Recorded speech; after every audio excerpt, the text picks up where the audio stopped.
तलवारें हमारे यहाँ दो तरह की है।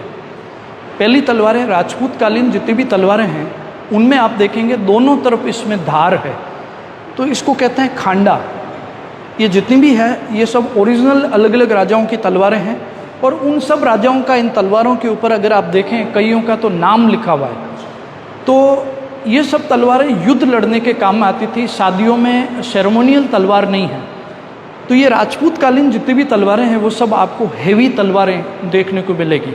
जैसे ये नागौर के हमारे यहाँ बखत सिंह जी हुए जो जोधपुर के महाराजा बने थे बाद में, उनका नाम लिखा हुआ इस तलवार के ऊपर। अंदाजन अगर वजन देखें तो 5-5.5 किलो तलवार का वजन है। जबकि मुस्लिम स्टाइल की जितनी भी तलवारें हैं वो सब तलवारें आप देखेंगे तो बिल्कुल लाइट वेट में हैं। हम एक बार हाथ चलाएं और वो 5 बार हाथ चला सकते थे, इतनी लाइट वेट की तलवारें हैं। इसमें आप देखें जो तलवार की ब्लेड है उसको इंग्लिश में कहते हैं डेमस्कस, हिंदी में कहते हैं संखेला। ये बिल्कुल मुड़ सकती है लेकिन टूटेगी नहीं। तो बेहतरीन जो शस्त्र हैं वो मुग़लों के पास हुआ करते थे, और ब्रिटिशर्स आने के बाद में फिर गन शुरू हो गई। तो ये सारे शस्त्र आप देखेंगे, और इनमें भी बहुत सारे शस्त्र हैं जिसमें ये नागिन जैसी तलवार आप देख रहे हैं बल खाती हुई। तो ये ग्रेट वॉरियर अमर सिंह राठौड़ की तलवार है।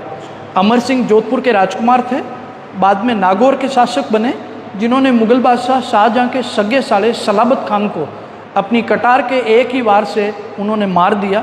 उन्हीं अमर सिंह राठौड़ की ये तलवार है, सबसे हैवी, जिनका नाम लिखा हुआ है।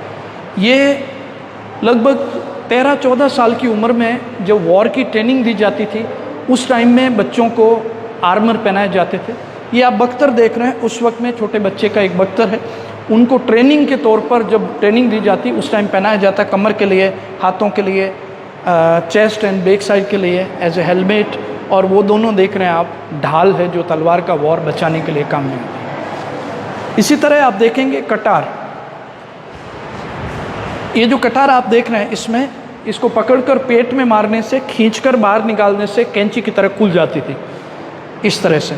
और इनमें आप देखें क्योंकि ये ब्रिटिश टाइम की कटार है इसलिए इसमें पिस्तौल अटैच है, और इनमें हाथी दांत का, गोल्ड का खूबसूरत काम किया गया है। ये सब खंजर है। खंजर हमेशा फेंकने के लिए काम में आते। 30-40 फीट की दूरी पर अगर दुश्मन है तो निशाना लगाकर फेंका जाता था। इसी तरह ये जो गन है, इस तरह की गन हिंदुस्तान में सबसे पहले मुगल्स लेकर आए। हमारे यहाँ तोप, गन, बारूद ये सब मुगल्स लेकर आए थे, और मुगलों में सबसे पहले तोप लाने वाला था बाबर, जिसका महाराणा सांगा के साथ युद्ध हुआ। खानवा का जो मैदान है, एक तरफ हमारे पास में जो है लाखों की फौज थी, तो दूसरी तरफ उनके पास 25,000 ही थे। लेकिन तोप, गन, बारूद होने की वजह से, हालांकि संख्या में हम इतना ज़्यादा थे कि उन्होंने मुगलों की तोपें छीन ली, लेकिन हमको चलाना नहीं आता क्योंकि हमारे लोगों ने पहले तोपें कहीं देखी नहीं थी, इसलिए उस युद्ध में हमको हार का सामना करना पड़ा। तो इसी तरह इधर जो आप देख रहे हैं गन, जैसे नीचे जो गन है ये शिकार जब जाते थे उस टाइम यूज़ लेते। जैसे युद्ध जब होता सामने वाले को सावधान किया जाता है, सावधान, युद्ध के लिए तैयार हो जाओ।